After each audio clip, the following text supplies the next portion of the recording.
मित्रों, हिंदू धर्म में नवरात्रि का विशेष महत्व होता है। हिंदू कैलेंडर के अनुसार साल में कुल 4 नवरात्रि आती है, जिसमें 2 गुप्त नवरात्रि होती है, तीसरी चैत्र नवरात्रि और चौथी शारदीय नवरात्रि होती है।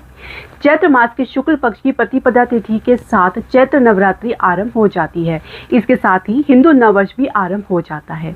नवरात्रि के दौरान माँ दुर्गा के 9 स्वरूपों की पूजा की जाती है, जिनमें शैलपुत्री, ब्रह्मचारिणी, चंद्रघंटा, कुष्मांडा, स्कंद माता, कात्यायनी, कालरात्रि और महागौरी और सिद्धिदात्री की पूजा और रचना करने का विधि विधान है। साथ ही व्रत भी रखा जाता है। पूरे 9 दिन के लिए कलश की स्थापना की जाती है और दशमी तिथि को व्रत का पारण किया जाता है। तो इस साल चैत्र नवरात्रि कब पड़ी, इसकी पूरी जानकारी हम लेंगे। हरे कृष्ण मित्रों, मैं हूं आपकी होस्ट ज्योतिष आचार्य पूजा। स्वागत है आपका मेरे YouTube चैनल डिकोड एस्ट्रोलॉजी में। तो इस साल चैत्र नवरात्रि की तिथि को लेकर असमंजस की स्थिति बनी हुई है। आइए जानते हैं चैत्र नवरात्रि की सही तिथि, कलश स्थापना का मुहूर्त, समय और राशि अनुसार विधि आप जो इस दौरान कर सकते हैं। चैत्र मास की शुक्ल पक्ष की प्रतिपदा तिथि का आरंभ 19 मार्च 2026 को गुरुवार को सुबह 6:52 से हो रहा है। जो चैत्र मास के शुक्ल पक्ष की प्रतिपदा तिथि की समाप्ति जो होगी 20 मार्च को सुबह 4:51 पर होगी। तो चैत्र नवरात्रि 19 मार्च 2026 गुरुवार से आरंभ की जाएगी, जो 27 मार्च 2026 तक चलेगी। अब ये 9 दिन माँ दुर्गा के 9 स्वरूपों की पूजा के लिए जो है निर्धारित किए गए हैं, जो कि अत्यंत पवित्र माने जाते हैं। तो आइए जाते हैं घट स्थापना का मुहूर्त।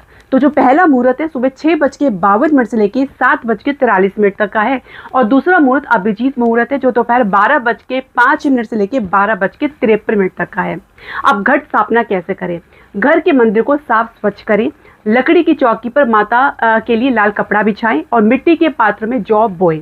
तांबे या मिट्टी का कलश रखें, उसमें आप जल, सुपारी, सिक्का डालें, आम के पत्ते लगाकर नारियल रखें और लाल चुनरी चढ़ाएं। माँ दुर्गा का ध्यान करें, दीपक जलाएं। और अगर हम समझे मित्रों, तो नवरात्रि के 9 दिन पूजा की विधि को जानना भी बहुत ज़रूरी है।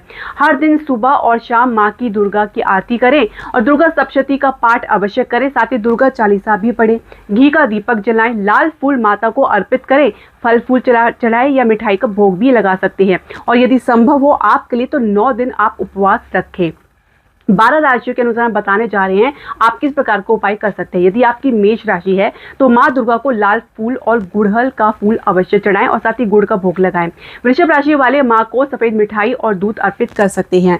मिथुन राशि वाले माँ दुर्गा को हरी इलायची और पान अवश्य चढ़ाएं।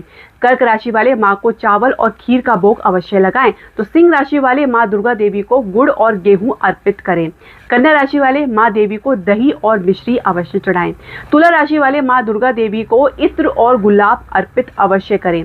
वृश्चिक राशि वाले माँ दुर्गा देवी को लाल चंदन और अनार चढ़ाएं।